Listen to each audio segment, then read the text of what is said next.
I'm Melissa, and this is the Book Break. And today we're going to be speaking with author Scott T. Barnes about his young adult fantasy novel that's just coming out, Memories of Lucinda Eco. Let's watch a quick trailer to learn more.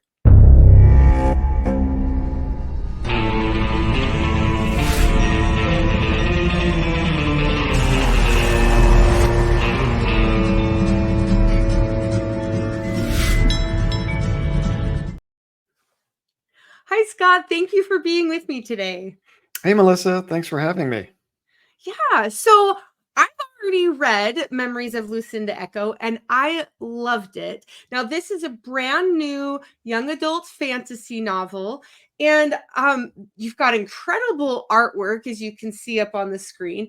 Tell us a little bit more about your book.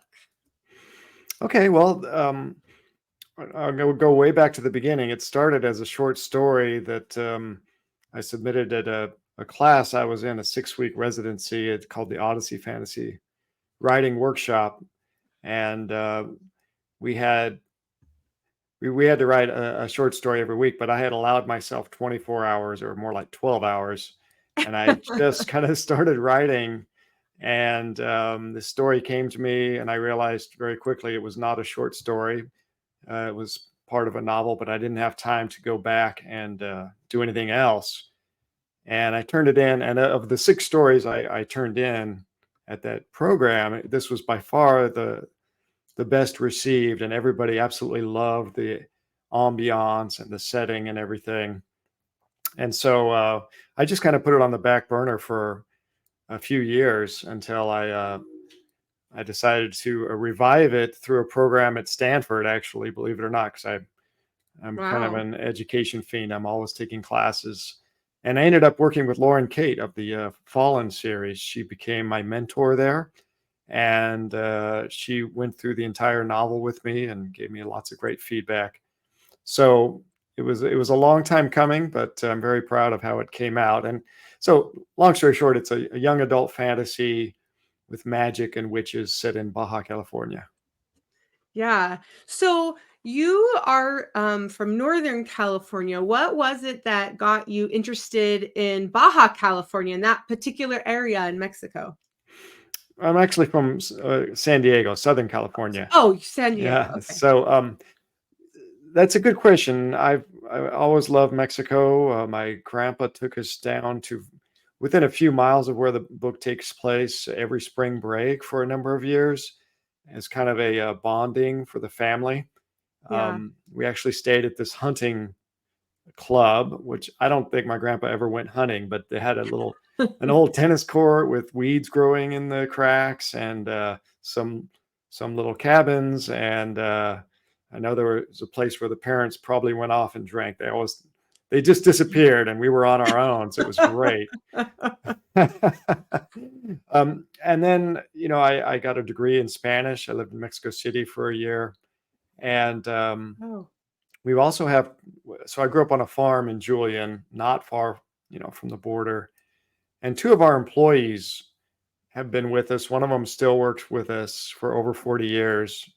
And the house where Lucinda lives is actually one of their houses. I added a bedroom because the real house only has 1 bedroom, but I've stayed in the house. And so it's really dear to my heart, the whole culture and the setting and the little town where it takes place.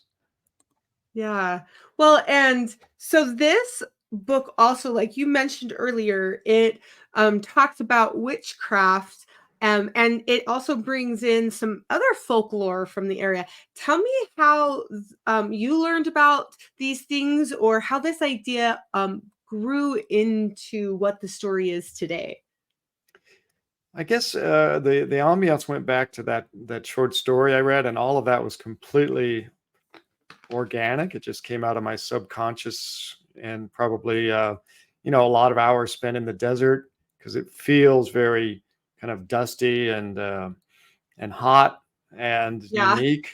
There are lizards and as part of it, and a lot of things like that. I did research because there's some cave paintings involved, and of course I just add a little magic to it. And so Yeah. I am looking on my shelf. I don't think I have a book, but there's a fabulous hardcover book about the cave paintings of Baja California. Yeah. And we get to see Um, some of that in the artwork on the back of the cover, and you can see a little bit of that yes. here in this image. Yeah, the artist Tom Tolman did such a good job. I gave him descriptions from the book. I just copied and pasted and gave him a little bit about the personalities of the character, and then he actually took the time to read the whole book, which I know artists, their time is valuable. They don't, I think they rarely do that, but he read the whole thing and got inspired, and I'm thrilled with what he came up with. Yeah, yeah, I love it too. I got to read the book before the cover was done, and it was really fun to watch that art all come together and to see the characters on here. And the the fun magic and surprises I think that came into this book. There were definitely things I wasn't expecting. And, something that was also fun for me as the reader is there was, we'll say, a bad guy, there's better terms, I'm sure, but I was constantly guessing, oh, is it this person? Oh, no, it's that person. And it wasn't until it was revealed near the end of the book that I was like, oh, yeah, duh. I thank you so much. I think that if you talk about beats as they do in Hollywood, mystery is a really Yeah, strong beat in this one. Trying to figure out who the bad guy is, but also what happened. There's two yeah, parallel timelines. There's Grandma's timeline, and Lucinda is yep, literally exploring her memories from 1967 mostly, and yeah, then the present day, and then at the end of the book, the two timelines kind of collide, and you have a final reveal, and of course the last battle and all of that. So it came yeah, together really well, and I wasn't sure uh, if I could pull it off. That having two parallel timelines, essentially two lead characters, grandma and her granddaughter, and but I think it was the right way to write the story, and it came off pretty well. yeah, I definitely agree. So, for our viewers, you want to make sure and go check this out at whatever your favorite place to buy books is. And, in worst case scenario, if you don't think of a place, definitely go to Amazon. Amazon's not bad. I like Amazon, don't get me wrong, but so thank you so much for being here with us, Scott. And we can go check you out online. You have a website, scotttbarnes.com, and you're also on Facebook and Instagram, right? Exactly. Yes.